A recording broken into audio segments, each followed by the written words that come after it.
우리 이 새벽에 함께 나눌 말씀은 에스겔서 21장의 말씀입니다. 함께 나눌 말씀은 에스겔서 21장의 말씀, 우리 1절부터 마지막 절까지 말씀을 한 절씩 교독하시면서 보겠습니다. 에스겔서 21장 우리 1절의 말씀을 제가 먼저 보겠습니다. 여호와의 말씀이 또 내게 임하여 가라사대, 인자야, 너는 너 얼굴을 예루살렘으로 향하며 성소를 향하여 소리내어 이스라엘 땅을 쳐서 예언하라. 이스라엘 땅에게 이르기를 여호와의 말씀에 내가 너를 대적하여 내 칼을 집에서 빼어 의인과 악인을 내게서 끊을지라. 내가 의인과 악인을 내게서 끈을 터임으로 내 칼을 집에서 빼어 무릇 혈기 있는 자를 남에서 북까지 치리니. 무릇 혈기 있는 자는 나 여호와가 내 칼을 집에서 빼어낸 줄을 알지라.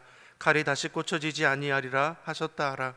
인자야, 너는 탄식하되 허리가 끊어지는 듯이 그들의 목전에서 슬피 탄식하라. 그들이 내게 묻기를 내가 어찌하여 탄식하느냐 하거든 대답하기를 소문을 인함이라. 재앙이 오나니 각 마음이 녹으며 모든 손이 약하여지며 각 영이 쇠하며 모든 무릎이 물과 같이 약하리라. 보라, 재앙이 오나니 정령 이루리라. 나 주 여호와의 말이니라 하라. 여호와의 말씀이 또 내게 임하여 가라사대, 인자야, 너는 예언하여 이르기를 여호와의 말씀에 칼이여 칼이여 날카롭고도 마광되었도다. 그 칼이 날카로움은 사륙을 위함이요 마강됨은 번개같이 되기 위함이니 우리가 즐거워하겠느냐. 내 아들의 홀이 모든 나무를 업신여기는도다. 그 칼이 손에 잡아 쓸만하도록 마광되되 살육하는 자의 손에 붙이기 위하여 날카롭고도 마광되었다 하셨다 하라. 인자야, 너는 부르짖어 슬피 울지어다. 이것이 내 백성에게 임하며 이스라엘 모든 방백에게 임함이로다.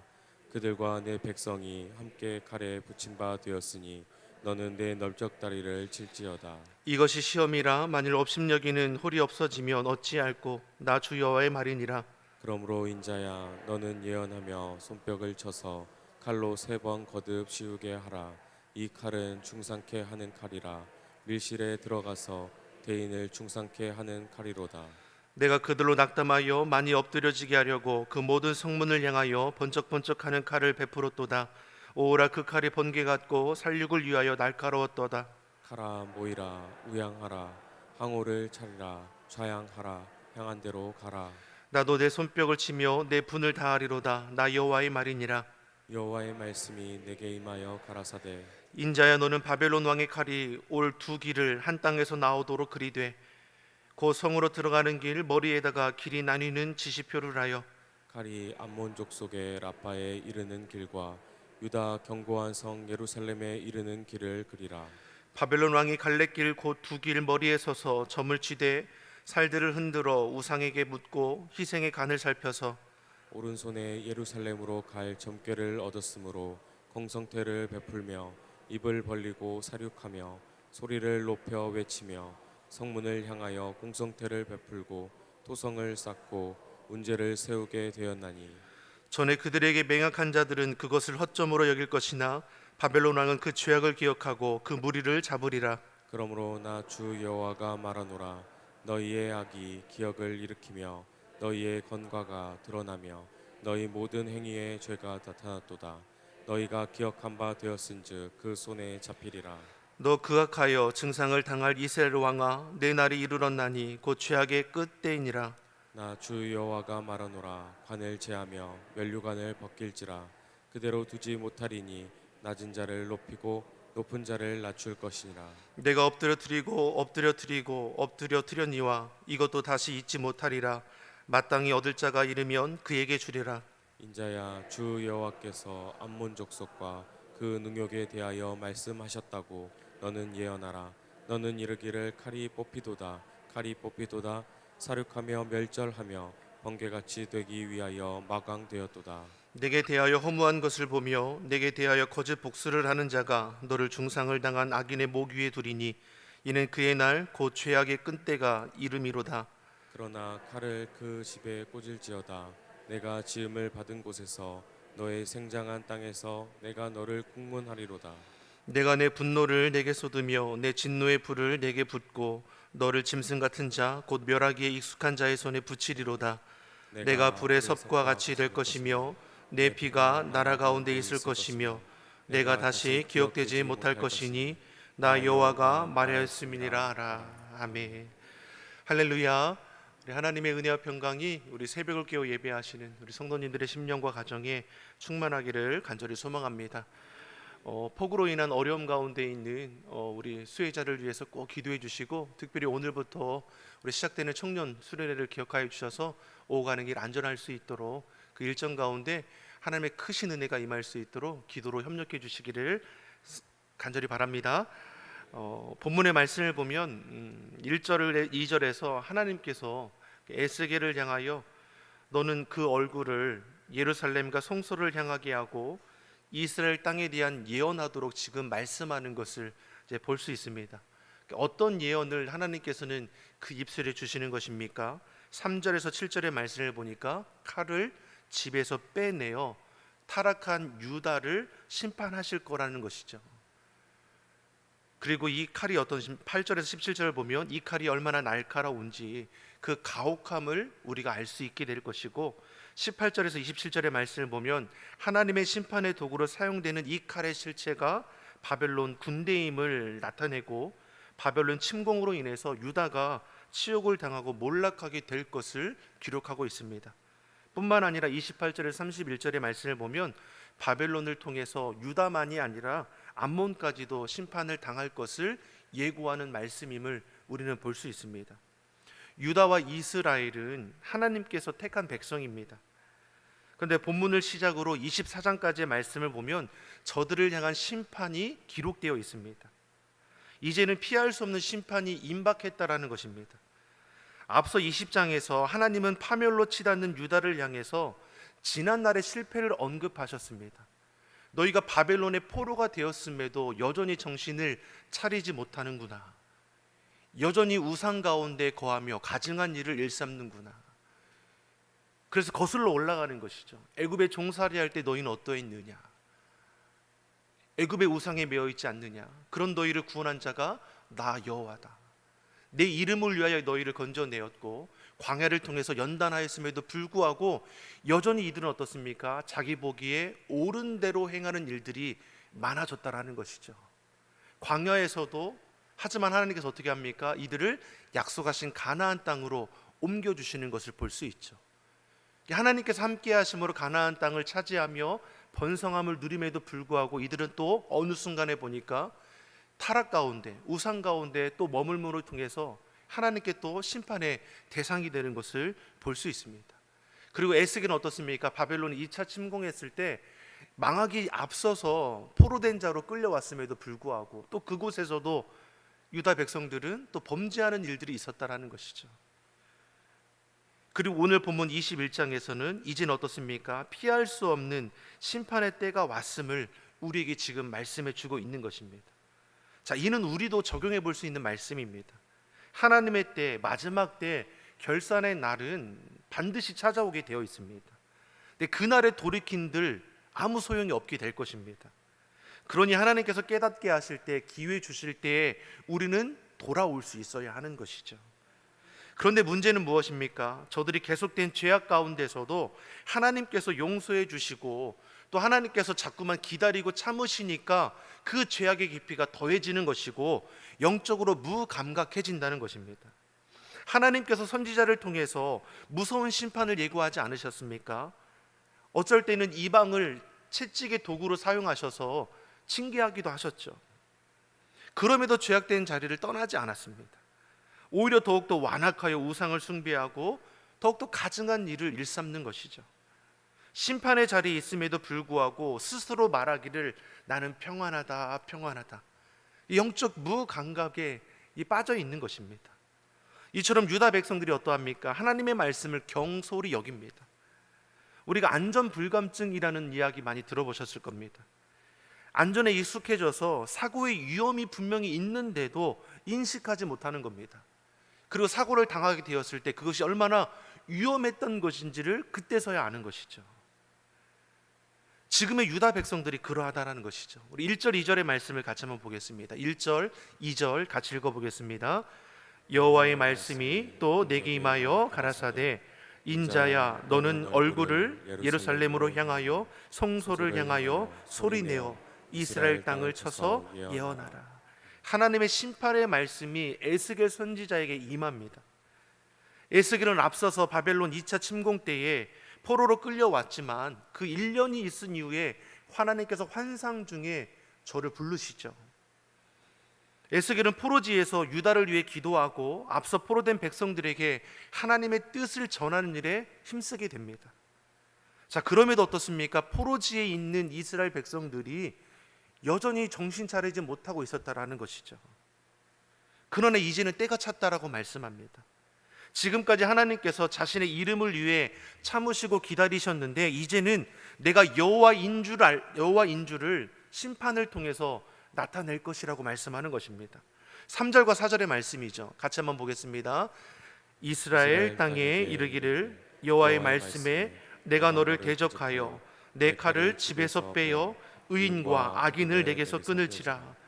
내가 의인과 악인을 내게서 끊을 터이므로 내 칼을 집에서 빼어 무릇 혈기 있는 자를 남에서 북까지 치리니. 하나님께서 무엇을 말씀합니까? 내가 너를 대적하여 내 칼을 집에서 빼내어 의인과 악인을 끊어내리라. 하나님의 무서운 심판이 임할 것을 말씀하시며 그때에는 이미 늦어버렸다라는 것을 우리에게 알려주시는 것이죠. 우리는 어떻습니까? 하나님의 심판이 임하면 피할 길이 없는 것이죠. 의인도 악인도 그날에는 다 끊어짐을 당한다라고 말씀했습니다. 소돔에 거주하던 이 룻은 어떻습니까? 분명 하나님 앞에 의로운 자였지만 그 의로움이 가족과 이웃을 구원했느냐? 그렇지 못했죠. 그 악함이 관영하니 하나님의 심판이 그 소돔에 임하는 것을 보고 피하는 것만이 자신의 생명을 살릴 수밖에 없다라는 것을 우리에게 보이지 않습니까? 그 마지막 때의 후회한들 무슨 소용이 있겠습니까? 그날에는 너희가 할 것은 무엇입니까? 탄식하며 부르짖어 고통 속에 애원하는 것밖에 없을 거라는 것이죠. 6절의 말씀입니다. 6절의 말씀을 우리 같이 한번 보겠습니다. 인자야 너는 탄식하되 허리가 끊어지는 듯이 그들의 목전에서 슬피 탄식하라. 좀 건너가서 12절의 말씀도 동일한 말씀입니다. 12절의 말씀을 우리 같이 한번 보겠습니다. 인자야 너는 부르짖어 슬피 울지어다. 이것이 내 백성에게 임하며 이스라엘 모든 방백에게 임함이로다. 그들과 내 백성이 함께 칼에 붙임 바 되었으니 너는 내 널쩍 다리를 칠지어다. 하나님의 말씀이 에스겔에게 임합니다. 하나님께서 자신의 백성을 향해 칼을 빼어 드신다라는 것입니다. 피할 수 없는 심판이 임하게 되면 너희가 할 수 있는 것이 무엇이겠느냐? 허리가 끊어지는 듯이 괴로워하며 슬프게 탄식하는 것밖에 너희가 할 것이 무엇이겠느냐? 그날에 너희는 부르짖어 통곡하며 내 널쩍 다리를 치며 슬피 우는 것밖에는 할 수 있는 것이 아무것도 없을 거라는 것이죠. 하나님께서 칼을 빼어 든다라고 했습니다. 그 칼이 얼마나 날카롭고 빠른지 하나님이 대적하신다 하면 감당할 수 있는 자가 누구이겠습니까? 10절의 말씀이 그렇게 기록하지 않습니까? 10절의 말씀 같이 한번 읽어보겠습니다. 그 칼이 날카로움은 살육을 인함이요 마강됨은 번개같이 되기 위함이니 우리가 즐거워하겠느냐? 내 아들의 홀이 모든 나무를 없인 여기도다. 이날에 하나님의 심판의 칼이 얼마나 날카롭고 번개 같은지 누구도 피할 수 없다라고 말씀합니다. 너희가 할 것은 탄식하는 것밖에 할 것이 없는 겁니다.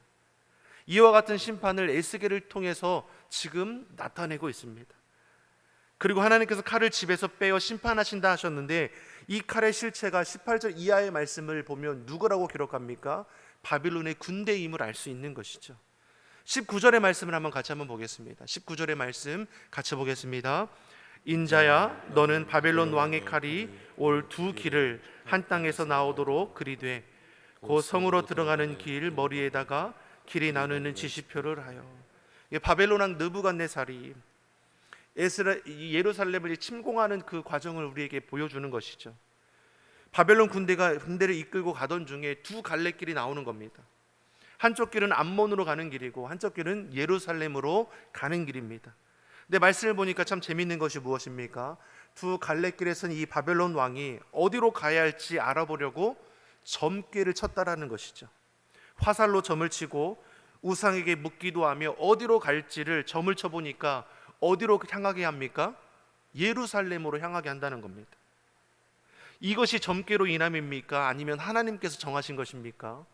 말씀을 통해 보시면 아시는 것처럼 하나님께서 정하신 것이죠. 하나님께서 칼을 집에서 빼어냈다라고 했습니다. 날카롭고 재빠른 그 칼이 유다 백성들을 철저히 패망케 할 것입니다. 그리고 그 칼이 무엇이라 말씀합니까? 바벨론 군대임을 우리에게 가르쳐 주고 있습니다. 느부갓네살 왕이 점괘를 치는 그 순간까지도 하나님께서는 개입하셔서 저들을 사용하셨다는 것이죠. 다시 말해 심판은 정해졌습니다.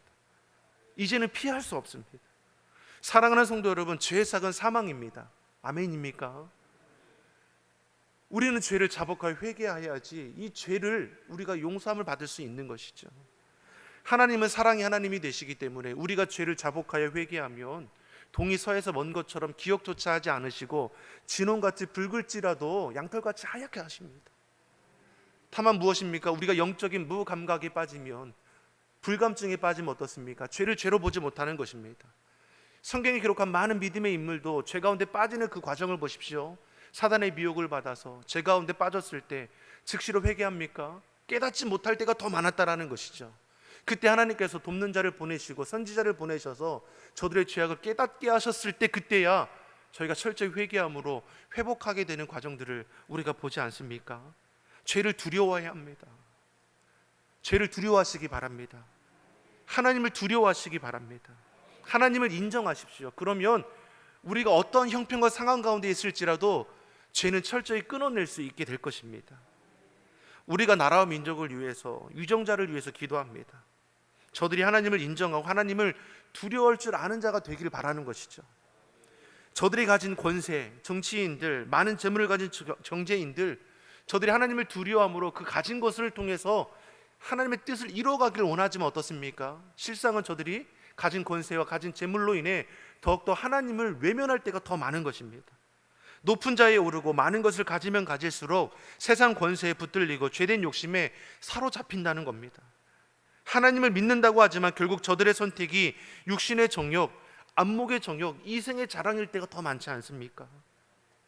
하나님 중심에서 자꾸만 세상을 중심하고 사랑 중심으로 우리의 신앙이 변질되는 일들이 일어나는 것입니다. 그러니 하나님의 말씀을 뒤로 제쳐두고 믿는 자들조차 어떻습니까? 바르게 분별하지 못하고 인권이라는 이름으로 동성이나 동성혼, 성적 타락에 참여하는 일들이 이 시대에 일어나고 있는 것입니다. 사랑하는 성도 여러분, 우리 믿는 자는 정신 차려야 합니다. 세상의 가치에 여러분 붙들리지 마십시오. 인권이라는 이름으로 우리 눈이 가리고 우리 귀가 막히지 않습니까? 우리는 하나님 중심, 성경 중심, 교회 중심의 신앙으로 분명히 서야지 이 시대에 흔들리지 않고 하나님의 백성답게 살아갈 수 있을 것입니다. 이스라엘이 하루아침에 망한 것입니까? 아닙니다. 죄가 관영하여 저들의 생각과 계획이 모두 악해짐으로 인해 심판의 방법밖에는 없게 된 것입니다. 노아의 홍수가 그러하지 않습니까? 소돔의 땅이 그러하지 않습니까? 유다와 이스라엘 패망도 그러한 것이죠. 하나님께서 할 수 있는 모든 것을 다 동원해도 악하고 강팍한 저들이 끝까지 돌아오지 않는 것입니다. 그러니 하나님께 최후의 방법을 쓰시는 것이죠. 바벨론을 들어서 철저히 무너지게 하시는 것입니다. 철저히 무너지게 한 후에 하나님께 다시금 새롭게 일으키시는 것이죠. 사랑하는 성도 여러분, 분명 하나님은 자신의 이름을 위하여 참고 기다리십니다. 우리와 맺은 언약을 결코 꺾지 않으십니다. 문제는 우리가 범죄함으로 하나님과 관계를 끊어내고 있다는 것이죠. 그러면서도 죄의 심각성을 깨닫지 못하는 이 시대에 얼마나 많은 그리스도인들이 있습니까?